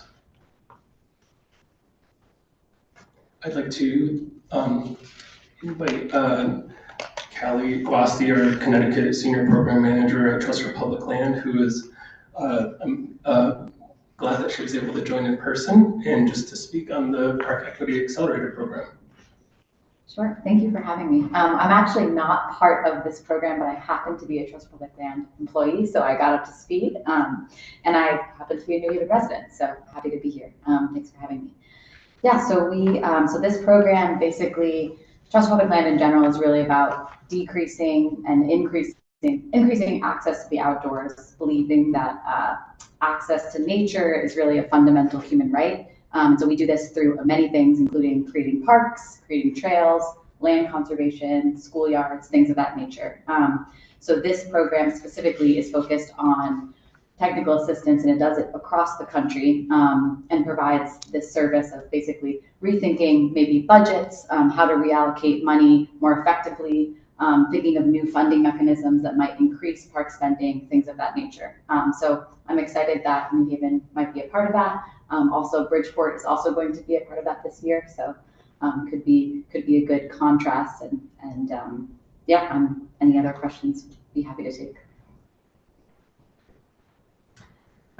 We actually had, I don't know if this was a presentation but it mentions the 10-minute walk program to decrease the equity gap. Are there plans already or thoughts that are being engaged through even the community about how to go about that? I mean, we're pretty lucky. We have a lot of parks in our city that are heavily used, as you're well aware, and they're beautiful parks. And, so what thoughts are there? So through the chair, we're at a good moment in looking at the amenities in the park, improving the quality of the parks. In 2021, a little background on Trust for Public Lands work in New Haven, they did a park score index where it evaluated all the amenities and acreage across the board of the entire city. And then, of course, earlier this year, as part of the budget process, and also preceding that, the re-envisioning of the parks report that Urban Resources Initiative conducted. I think there's a lot of opportunity there to improve all neighborhood parks, to provide that level of delivery of services, delivery of quality nature experiences. There's already, of course, initiatives regarding field improvements, health improvements, these types of uses that I think, reflecting on the last several years, post-COVID, the amount of folks enjoying nature when they can, it's definitely, seen a marked increase. And so I think part of this investment strategization is geared towards trying to kind of position the city, the department, and also create a synergy with the community stakeholders, friends groups, to start even investing more, concentrating more on how we can support those parks for the long term. And, the 10-minute walk, I recall going to one of the events at one of the parks along the river, the Quinnipiac River Park, and there's a lot of great, it's a great walking city. You can get kind of fairly across different neighborhoods, and from there you can go to Dover Beach from the Front Street Quinnipiac River Park or Criscolo. And I think all those, types of opportunities, it's something that we're looking to leverage, get also some input from model cities across the nation that have participated in this program, and then bring that back to present to everyone here. So there will be community engagement with even, not only the community, but the friends groups as well, because I'm sure they could give you an earful of what our parks needs, and, because we hear it. But we also, I can speak for myself, we enjoy the parks, and we could tell you as well what we see, or the input that we get from the community. So what time, when will this actually, I know it has to be approved by the board, but what is the timeline? What are the thoughts behind this program? You said it's not going to cost the city money, but it does kind of, because it's resources that our department is going to be heading up, right? And we know how somewhat short-staffed, I don't want to say short-staffed, but hopefully under the direction of Mr. Webster, we can, move this department forward, because we've gone through our struggles and continue to go through the struggles, and there's a lot of plans in the works, but it's taking so long to implement. And I think, do we have the resources to be able to maintain this? And these are just concerns that are thinking off the top of my head. Yes, definitely. It's challenging. I think this is a pivotal moment for the department to kind of seek this type of technical assistance and build the capacity. The Park Equity Accelerated Program is expected to start in 2025. So we'd be looking at the first portion of the year, and it would go for 9 months, give or take. And over that course of time, there'd be kind of like a big push, to promote the program, engage as much as possible throughout that duration, and also hopefully, gain more partnerships and potentially technical assistance to apply for grants. So this will also help engage in applying for grants. Yes. Additional to what we try to apply for now. Hopefully find more. Right. Okay, will there be a focus group? I mean, how do you plan on starting it up? So I'll just share that it really is tailored to each individual city. So it's actually through the conversations with the Parks Department that you all kind of decide, okay, what are the top needs? How is New Haven different than Bridgeport, as an example? So there will be a lot of that. And then out of that often comes a community advisory board to sort of guide the process. And so we can get all that input of the friends groups and other stakeholders involved. So for example, just to say, because I do know a little bit about the Parks Board in New Haven, it's awesome that you already have that, because you actually have a lot of information and data around where there are problems. So for example, like 96% of New Haven residents actually live within a 10-minute walk, which is like an incredible statistic nationally. The investment statistic is very low, right? So like something like that, thinking through, okay, are there other finance mechanisms that we can think through, that we can help New Haven think through, and examples across the country that could, yeah, basically catalyze that and hopefully generate some funding eventually. Thank you for that. Questions from committee members? Alder Marks. Thank you, Madam Chair. My question is following up on Chair Festa's question. I'm going to ask it a little more bluntly, if that's okay. Just involving sort of what the cost of this is. So wonderful to sound like there's no dollar expense, but obviously city staff time. Chair Festus referred to that. I just want to really ask about the decision-making process to use staff time for this, in light of the fact that obviously we've recently having a total departmental reorganization and new leadership. What conversations have happened with new leadership, accommodating new leadership, want to understand and make sure that we're not taking this technical assistance, or committing to this technical assistance program, we're not sticking ourselves on a track which strategically may not be one that's welcomed or desired by the leadership coming in. Okay, so through the chair, I just, when we were looking at this program, the Parks Department is always, geared towards a team-based approach. And I know when we first started reviewing it, we were reviewing, like to mention, just our chief landscape architect, Josh Price, and also, of course, looking to our new director that's just started, Max Webster, and we have had conversations about this program. I think, we've also been, helping to guide our supervisor staff, our assistant superintendents, also our, even just our parks maintenance and grounds staff, our new fields division. Our Parks Department now also has a community programming under our umbrella, which is our park outdoor adventure coordinators and our park rangers, which handle our trails.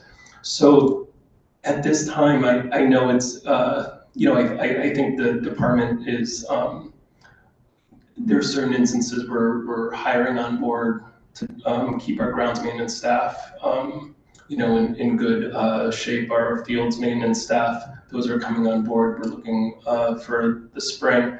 So right now, I feel it's a good time to try to build and expand the capacity for improving the parks in a way that will help them in the long run. We're still early on in this, transition. I know that there's a lot of things happening, a lot of changes, but the amount of staff time per month, it's fairly limited. I would say it's not like a huge amount, but I think it's more having an extra kind of like I don't want to say muscle, but maybe mind muscle to help try to push our department to strive and achieve more, and potentially look at other models, look at other best practices, and then also look at engaging and kind of getting a better, working together with groups to develop, more efficiencies. Go ahead, I may just ask again. Has Mr. Weber had a chance to be involved in the discussions about the application for this is he supportive? And if, when he came on in his leadership position, he wasn't, would there be time to reevaluate? The question is aimed at just making sure that we have alignment between the applications and our new leadership, please. It was a question. It was a question. Oh, has Mr. Weber had the opportunity to, through the chair's perfect question. Has Mr. Weber had the opportunity to review this application and make discussions, and is he supportive of it, please? Webster. Mr. Webster. Sorry, I'm so sorry, Mr. Webster.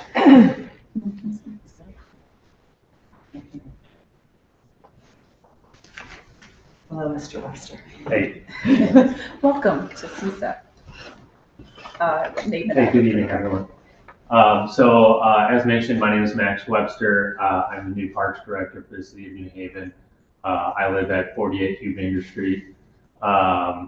Yes, I'm fully supportive of this initiative and use of departmental staff time in supporting Trust for Public Land, getting that technical assistance from a nationally recognized organization like Trust for Public Land to bring the knowledge and know-how of working with municipalities across the country to figure out how we can bring new capacity, new funding, new initiatives to parks citywide, right?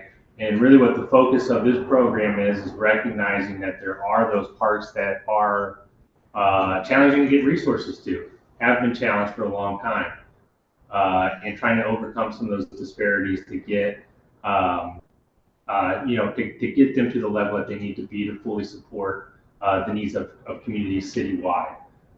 So that's a big part of what I'll be focused on in this role, working with folks like Stephen who have tons of expertise around these kinds of issues. And, we're new in this revamped park district, or park department. Sorry, I come from Chicago Park District, so I'm still trying to work through that. But the focus of this is we're adding capacity back to the department to be able to address some of these long-term issues, and I think that this is an important component of that.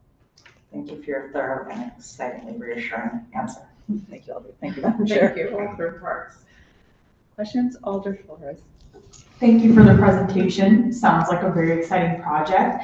Just to clarify, so the department has already submitted the application and then it's waiting for review and approval?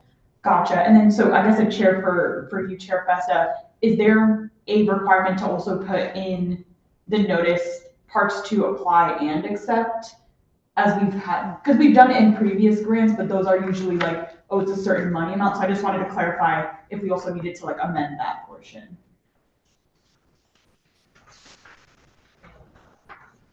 Probably, and we could do that during the discussion.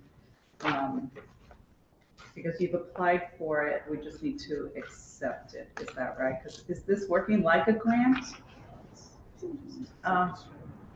I think order, yes. I don't think it is. I think it's more just approval from the city and then we can basically get started. Yeah, because this isn't an actual grant where we have to approve and accept. This is just for us to accept it. Yeah. The technical assistance, because there's no funding involved. And it sounds like it's not, we will be accepted. Oh, yeah. You will be accepted. And actually, New Haven was sort of sought out by the 10-minute walk team, like on a national level. So they want us. They thought that you would be a good fit for helping, for adjusting park budgets and, making improvements. Okay, thank you for that, because that clarification was good. We have more information now. And I see the goals. Were you done? Sorry. Oh no, yes, thank you, Chair. You're good. There's goals here to increase park equity, bring park equity to scale, integrate community. Those are things that once, if the board approves this, these are the three main goals that you wish to promote, or is this just a starting point? I guess the goals of the actual program is this. and we need to implement it, or try to implement it here in New Haven. Is that how I'm understanding it? If that makes sense? Yes, I think those are the baseline goals. I think once the program starts, it's a lot of developing those goals towards actual outcomes. And so those outcomes would yield through that engagement, seeking out, potential funding opportunities, potential strategies towards certain parks that may be in need of additional resources, even potential organizations that are already working here that may need a boost. But then also, kind of drilling into a little bit our operational maintenance needs, our department kind of like engage in that light of strategizing towards outcomes to better perhaps provide delivery of services to certain neighborhood parks that might be looked at as in need of an additional boost. So it's a little bit yet to be developed, but those would be like real outcomes that we would be striving for. The infrastructure component of like additional investment, that's kind of probably not within that 9 months. It's probably a lot of grant funding takes some time to, but we would be coming back to the alders in that process, of course, and everyone informing, and that's what would be hoped for as an outcome of this process. I think what I would say is this is really a process about identifying opportunities, things that the city can build around in terms of larger strategies around improving equity for our parks and for our residents. But then, getting down to the actual implementation and securing outcomes, that's still down the line, still involves additional review and engagement from folks like yourself. If I could just share, I just wrote down 3 examples of other cities, just as for food for thought, because I know it can seem sort of nebulous. So Cleveland, they worked on a strategy to equitably allocate resources to local parks based on park quality. So where parks were maybe conditions were not as good, they put some more money towards those parks. But they had to do sort of like a whole revamping and strategy of figuring that out. Scranton, PA, increasing connectivity and safety to parks. So thinking about, how do you actually get to that park, even if there is a 10-minute walk or you're walking on a highway. So that was something they did. And then Fort Worth, Texas, converted non-traditional space developer land into park space. So it could be, many things for you. And those many things are thoughts that they help. Well, you're the project manager, so you would help guide us into saying, okay, we need resources here based on the input we received. Exactly. And will there be guidance in applying for grants as well? Like which grants should we apply for? Will that be part of this program? I think it can be, yeah, for sure. I think it definitely can be. And just, speaking to the Trust Public Lands kind of muscle, we really do know a lot about the federal opportunities and state opportunities. So plugging into that is definitely a part of it. Okay, and that is helpful too. And so you mentioned that one of the towns, they threw more money into one park versus another. Mm-hmm. So we will, or you will, at this point, have to budget according to maybe some of the advice that we get, but that won't be till next year because the budget comes out March 1st.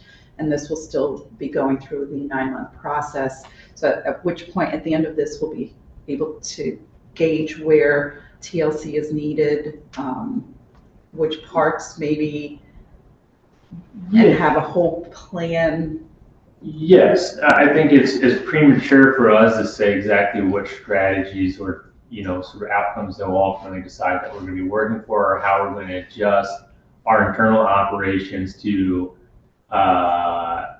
achieve better outcomes. this is really the start of our internal process to figure that out, then bring it back out to you all, to the park commission, to friends groups, to all of those folks to get additional feedback to say, hey, what do we want to do? How do we want to prioritize our resources and time? So I don't think we totally know at the end of this 9 months what that final product is going to be. And we're not sort of, trying to make that determination early on, but yeah, we're optimistic that like these other cities, we can come to some good ideas around how we can use resources wisely to improve equity outcomes for our parks. Great. And when you say you're going to meet, you will meet not only with, obviously Steve and, but the park rangers, the Correct. field workers, Correct. the ones that have the boots on the yes, ground. Our whole team will be involved in decision making. Okay. Yes. Yeah, and that's important because I think sometimes the boots on the ground folks feel like they're not being heard, and we heard that at our last budget meeting, and it's important to hear everyone's voices. So the ones that are working out in the field, as well as middle management and above, as well as the users of the parks. I think the friends groups have really a lot to say. I can speak for my part. As well as residents who use the park, who contact us almost on a daily basis. And if you want those things, happy to provide them. Because the input is there. If you use the park, you know where the TLC is needed and you know where, the help. So it takes a little less guesswork on your part. So we need to utilize the resources that are out there, if that makes any sense. Hopefully I made myself clear. Okay, this sounds exciting. I have a better glimpse from, I read this and I'm like, okay, I'm not sure what this is. But I'm happy we're having this conversation because I think it's something that could benefit in getting us additional funding as well, which is always welcomed. So again, welcome, Mr. Webster. Thank you. Director Webster. We look forward to working with you. We are here, use us, as we try to tell everyone else, but I'll stop chatting. Any other questions from committee members? No. Anything else you'd like to add? No? All right, okay. Thank you very much. Thank you for your presentation. Thank you. Welcome. Is there anyone from the public that would like to speak on this item? Please come forward. Is there anyone from the public that would like to speak on this item? Please come forward. For a third time, is there anyone from the public that would like to speak on this item? Please come forward. Seeing none, do I hear a motion to close the public portion of this meeting? Madam Chair, I make a motion to close the public portion. Second. The motion has been made and seconded. All in favor of closing the public portion, say aye. Aye. Any nays, abstentions? The ayes have it. Public portion has been closed. Do I hear a motion to move item number 1? So move. Second. Item 1 has been moved and seconded. Any discussion? And this is in regard to the James Walker Way corner naming. Yes. Discussion on this item. Go ahead, Alder Streeter. I'm in full support of this. Like I said, Mr. Walker would believe in me, does a lot for the community. I'm glad to have him actually in Ward 21. Like I said, when people are looking for food, I can always refer them over there.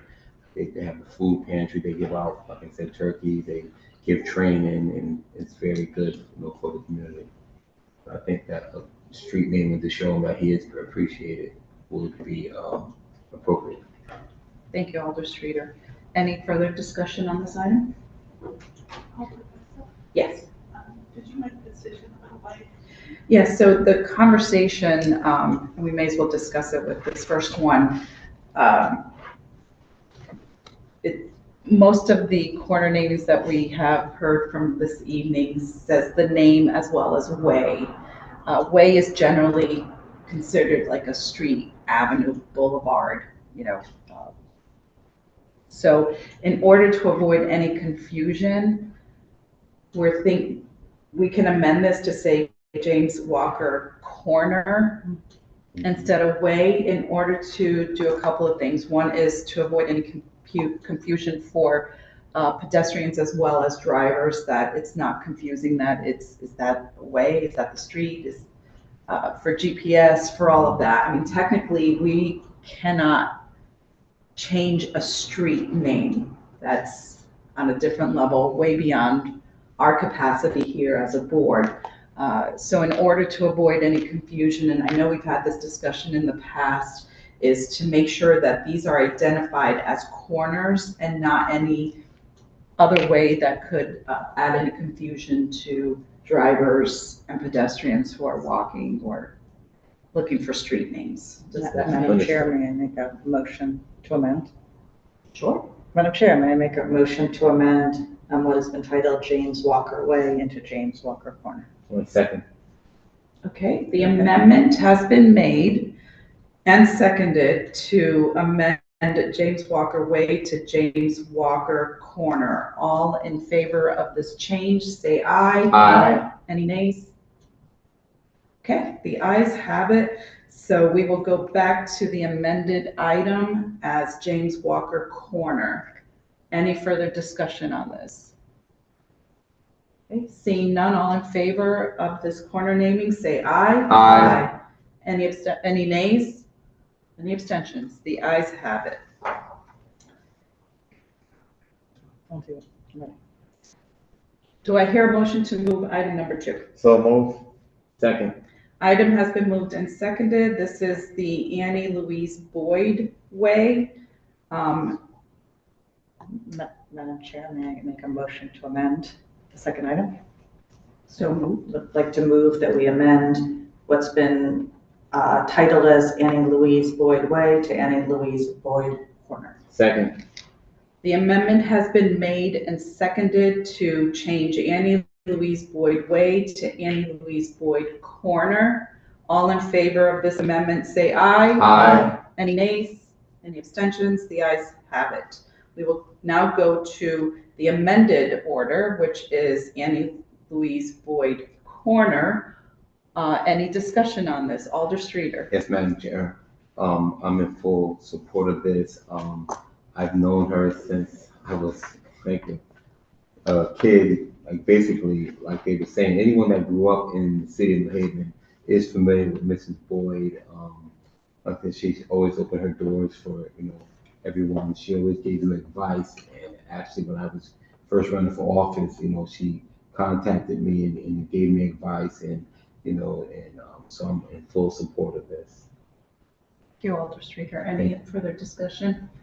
Alder Mark? Madam Chair, I just have one issue that's coming to mind. I just want to make sure we have spelled the name correctly. I see Lewis here. I've heard the relatives refer to as Louise. Perhaps this is the spelling of Louise, but I just want to make sure we're not missing an E, Madam Chair. Misty, do you know if,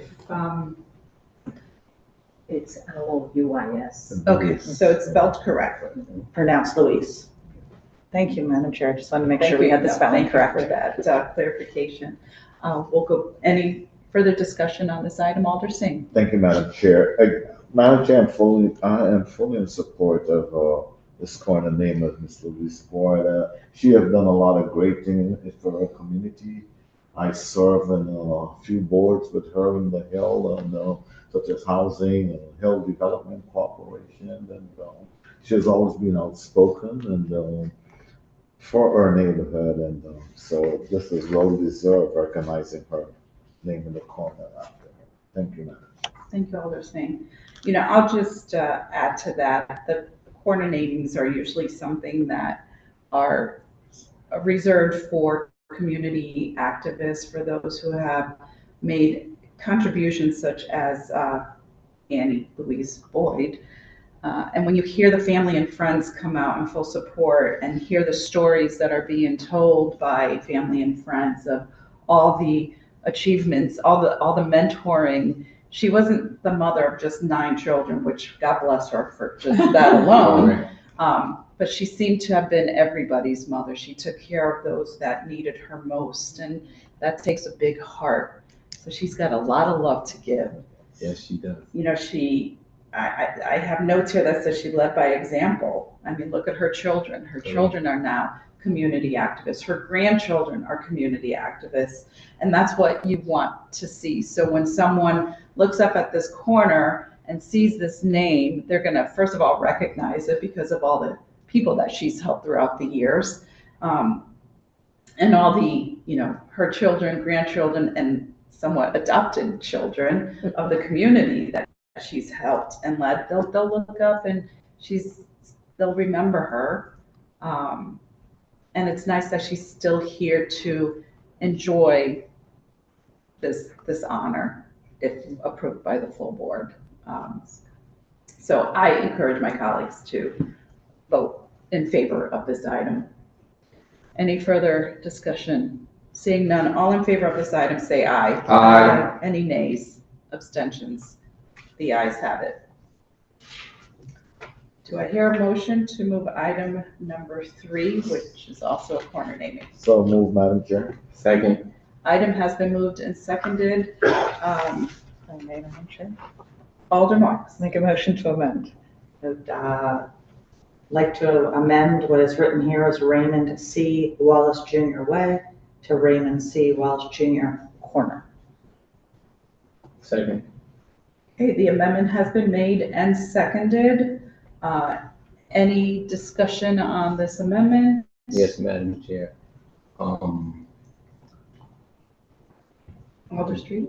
Yes, I'm in full support of the corner naming for Mr. Raymond C. Wallace Corner. You're in favor of the amendment? Correct. Okay. All right. Any other discussion on the amendment only? Okay. All in favor of amending this to Raymond C. Wallace Jr. Center, say aye. Aye. Any nays, abstentions? The ayes have it. We will now go to the item as amended. Any discussion on the item as amended? Yes. Alder Streeter. Mr. Wallace has said he really devoted his life to trying to help the youth and try to show them the right way on starting Guns Down, Books Up, and other organizations. He really was a community person, and I'm in full support of this. And it's just sad that he is not here. So I would be in full support of this. Thank you, Alder Streeter. Any further discussion? If I may, Madam Chair. Alder Marks. Just a conversation, discussion, and perhaps learning on my part as a new alder. I'm certainly moved by the testimony on behalf of this individual. I'm also moved and take great note, deference to my colleague who spoke, Alder Streeter, as well as yourself. But knowing this person, I just note in watching each of these 3, there was the first 2 had large outpourings of others who came. This third one only included family. Just curious to hear some views from you, Madam Chair, and perhaps my colleagues, what our criteria are. No doubt there are lots of New Haveners who do good work, but sort of what are our criteria in terms of community support or outpouring to merit this particular honor from our board. So a petition is done that includes we have a limit of 250 signatures. Is that the right number, Misty? Okay. Right. And sometimes there's more. So as long as we have at least the 250 signatures in a petition, then that is a valuable source right there to determine. It's not the amount of people that come out and speak on behalf of an individual. It's the signatures as well as who does show up to speak on that individual and the quality of their commitment to the community, which is how we also learn a lot about an individual for these corner namings. And also folks will have an opportunity to submit testimony up until the second reading as well. So if there are people, I don't know if we have received any written testimony. Okay. Madam Chair, I just feel, he died suddenly, maybe a heart attack or something. So it's still sad and it's still hard. So I think that they want to have a bunch of people like crying, but if she had put the call off for people to come out, they would, but it was vibrant guy, just so as you see, it was touching her, sat there and talking to sister, and I was trying to film it because it's still a shock. So I think that's why they, like you see, his mom was in the back, she didn't come up, but this it's still it's still a touch, it's her scenario. Through the chair, I want to thank my colleague for sharing. I'm not familiar personally with this individual and was just interested to know more about the broadness of the community support. And again, the petition shows the support from the community as well as any testimony. Is that clear? Are you good? Thank you, Okay. Madam Chair. Thank you, colleagues, for indulging. Any further discussion? I'll add, when I was first running for Alder, I did meet Mr. Wallace and we had some great conversations, and literally the amount of kids that he mentored was pretty impressive. And I mean, some of these kids were ones, that could have gotten in trouble, and he managed to gain a trust with our youth that was pretty impressive, where they would literally go to his doorstep and wait for him if he wasn't home, just to vent, if anything. He did a lot of good for the community, and when I heard of his passing, especially at such a young age, it's like, darn, why take someone who was doing so much for the community and, dear Lord above, why take this soul, But that's, not up to us, is it? When our time comes, it comes, and we hope that he, from the other side, wherever he is guiding his sister, who I guess we're lucky enough to be continuing the programs that he put into place. So I urge my colleagues to support this item as well, because he did and was passionate about the community, particularly the youth. Any further discussion? Okay, seeing none, all in favor of this item, say aye. Aye. Any nays? Any abstentions? The ayes have it. Now move on to item 4. Do I hear a motion? So moved, Madam Chair. Second. Item 4 has been moved and seconded. This is in regard to accepting the $104,000 from Urban Resources Initiative. Any discussion on this item? Thank you, Madam Chair. Other than say it sounds like a great idea. Okay. All right. Well, it's continuing with the plant program, right? And trees, we know what trees do for us, so it's a positive thing, and when it's money coming our way, we'll take it. So any further discussion? All in favor of this item, say aye. Aye. Any nays? Any abstentions? The ayes have it. Do I hear a motion to move item number 5? Madam Chair, so moved. Second. Item 5 has been moved and seconded. Any discussion on this item? Thank you, Madam Chair, again, to suggest seems like a great and fantastic idea. I want to thank you, our new Parks Director, for coming up and answering questions.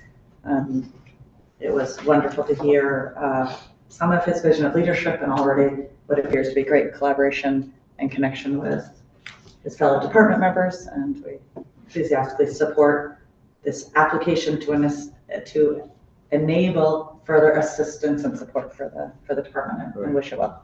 Yes. Any further, Alder Singh? Thank you, Madam Chair. Madam Chair, any improvement and assistance we can get with our parks, it's welcome, and it will go a long way, because we get a lot of calls for use of our park, and parks need to be maintained. So this is be a good direction going forward. Thank you, Madam.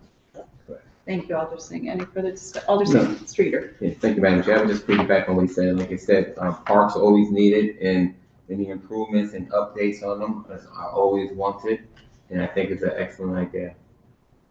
Thank you, Alder. Any further discussion? I'll just add, obviously, I'm going to be in favor of this because it is something that is going to hopefully help us in developing plans and possibly even some grant funding that we're maybe don't have time to look for or don't know are even out there. So hopefully it'll guide us with that. I like the equity part where, 10 minutes to get to a park. And I was excited to learn that 90% of our residents live within 10-minute walking to our parks. That's impressive.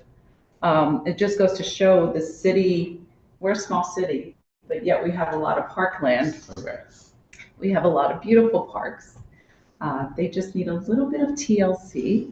And you know what? In the end, it's everybody's responsibility to keep our parks clean. We all need to put in our effort. If you're going on a walk and you see trash on the side, pick it up. Right. Even if it's not yours, and lead by example. Our parks are to be cherished. They are, I say this all the time, they're what saved us during COVID.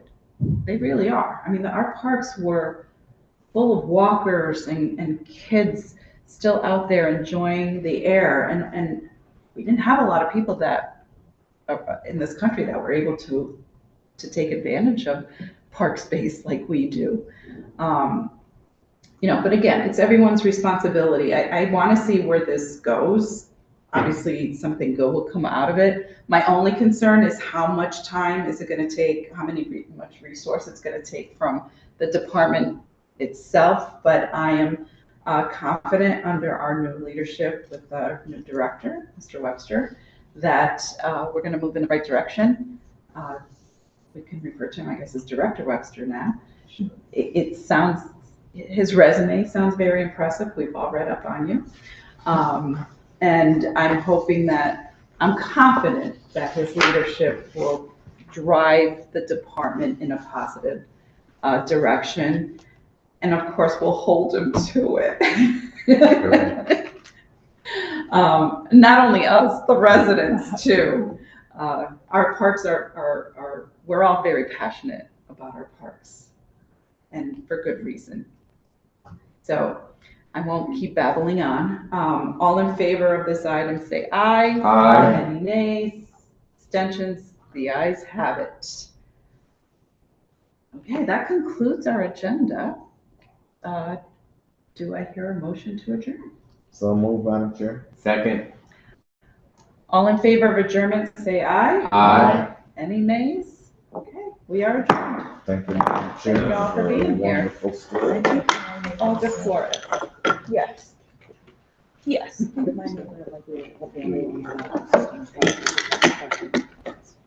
is the 10th.